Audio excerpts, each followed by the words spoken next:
I woke up earlier this week at my son's home while visiting, and my daughter-in-law had brought in a big bag full of really good donuts.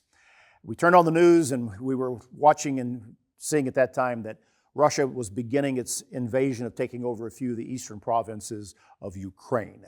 And other headlines talked about the price of oil going up, and stock markets were going down at the news of all of this, and it was a pretty depressing day. So what did I do?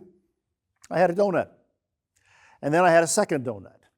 Now, I don't need any diet advice necessarily on this, and I'm not trying to really be flippant about a very serious, world-shaking and changing event that, as we've talked about here on Beyond Today.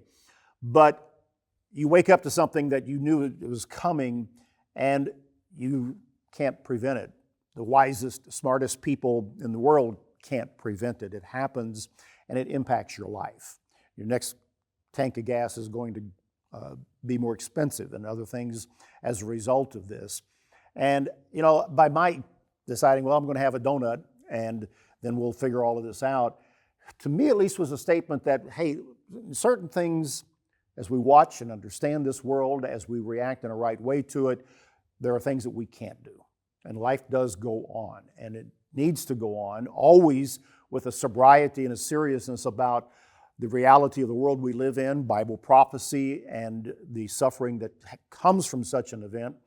But when it comes down to our daily lives, there are things that we must be able to then put in place to learn how to cope with so that we maintain a contentment with life, a peace with God, a peace with each other, and certainly in our deepest parts of ourselves, an inner peace that helps us to have a confident faith that God is in charge. Now, that donut didn't give that to me, but I can tell you a scripture that does. It's in Philippians chapter 4, beginning in verse 11.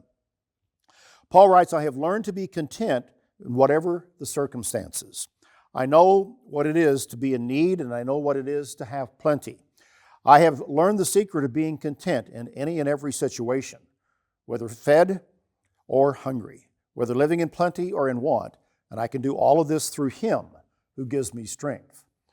The key to contentment in life, whatever might be happening in our own personal life, or when we turn on the news and find out something big is happening in a world far away from us, is that relationship with God and having contentment there.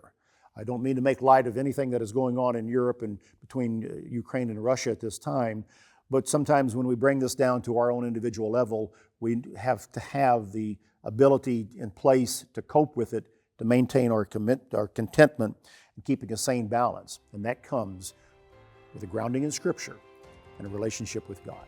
That's BT Daily. Join us next time.